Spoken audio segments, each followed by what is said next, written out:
Gotta love that old school energy drink.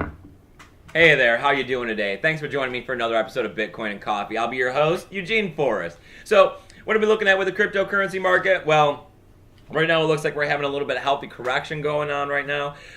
We did reach an all-time high with Bitcoin last night. It passed the 4,400 mark. Right now, we're looking at a Bitcoin price of 41.41. That's down 1.2% with a market cap of $68.3 billion. And that's absolutely amazing still in my eyes. This is absolutely nothing to be complaining about whatsoever. We got an overall market cap of $135.4 billion. We have $5.8 billion traded in the last 24 hours. And we got a BTC dominance of 50.5%. And this is all great. BTC's right back there at top. It's king. Can't be beat. So we got Ethereum coming in at $290. That's down 3.9%. And we got Ripple at 16.4 cents. That's down 7%. And a little bit of a hit there. Ooh. We got Bcash coming in at 301. That's down 2%. We got Litecoin at 42.97. Ooh, under the $45 spot. I don't know if that's a good pickup spot or if you should keep an eye on it for a moment.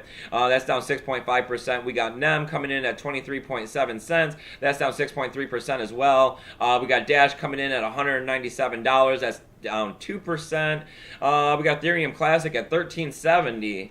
That's not the greatest. That's down 3.9%. We got Monero at 47.81. That's down 3.3%. Zcash at 207. That's down 1.5%. That's nothing major. And Steam making sideways movement at $1.16. And we got Steam back dollar coming in at 88 cents. That's down 2%. I wouldn't recommend selling any of them today. So what are we looking at here for news? I don't know. Kind of looking like some of the same old stuff that we're always seeing about. Besides, Bitcoin's up. Bitcoin's up pretty good. They passed the $4,400 mark.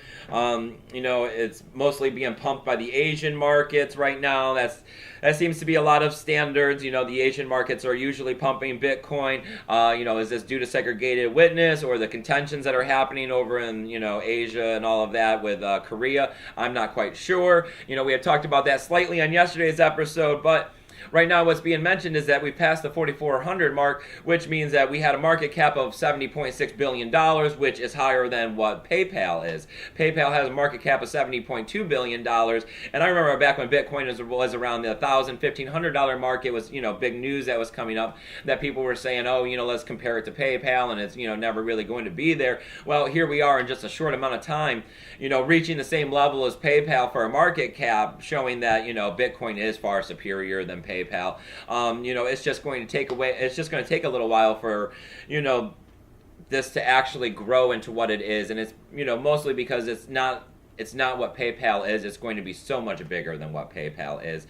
And I mean, once Bitcoin is, spread across the world and everybody's using it, not only is the quality of life going to be better for everybody, but, us early investors are going to be living the life that we, had set out and dreamed about, and that's why we're sitting here investing in it and promoting this technology and getting out there and taking part in it and doing what we can to make it the money of the future. We're continuing on with news here, and it seems like, some of the same stories that we're always talking about. We got the Ukraine, they're looking to regulate some digital currencies. They want to be a cashless society, but they're saying here at the end of August that they want to have, a nice meeting to figure out whether, how they're going to go about regulating this. They're saying that this is due to the fact that, so many countries are taking different directions on cryptocurrencies that, that they need to actually take some time and analyze this and put a team together and figure out what they want to do. And, as always, as a government normally does, they're probably going to want to get their fingers in the cookie jar and start wanting to tax it and start putting anti-money laundering laws on it, know your customers and all of that kind of stuff, which, never usually helps out cryptocurrency. It's not really what we want for it. But as that happens, usually you start to see adoption of it in the country, which usually pumps the price. So, cryptocurrency is going to do what cryptocurrency does, and the market's going to determine how it grows and what happens with it, as always. But, I do believe in Bitcoin, and it's going to make it into the future. Next up, I have a little bit of news coming out of Italy for the Italian Antitrust Authority, the IAA. They're going to go ahead and they're going to find some companies that have been affiliated with the OneCoin scam that's, been going on for a while now, and I'm sure everybody knows that OneCoin is a scam at this point in time. They fined them 1.6 million pounds. Whether or not they're actually ever going to get any money out of these companies is another story. But, it goes to show that, these scams are out there, and as people start to get suckered into them, that, it's not just going to go away. People aren't always just going to get away with it. The governments and regulation are going to come down. You're going to be fined. You're going to be arrested. They've arrested people over the OneCoin thing. And I mean, these fines are pretty much to shut the companies down and stuff if they don't have any capital left, and keep them from running and operating businesses. So, I mean, you can't rely on that kind of a situation. You always have to do your due diligence and make sure you know what you're investing in. And as always, you have to protect your cryptocurrency by owning the private keys. I always recommend hardware wallets, but paper wallets work just as well. Just do anything besides leaving it on an exchange. Because if you don't own the private keys and you don't really own your cryptocurrency, you're just, running the risk of something bad happening or getting hacked or whatever. So as always, please subscribe to my channel if you haven't already. I see every day that these numbers of subscribers are growing, and I love that everybody's coming on over here and trying to get their daily news and hear what my 2 cents are on the situation. I'm providing my free help desk service out there for anybody, that has a few questions, trying to figure things out in these cryptocurrency space. It's eugeneforrest20@gmail.com. Just shoot me an email, let me know what's going on, and I'll get back to you as soon as I can and see if I can't help you out or point you in the right direction.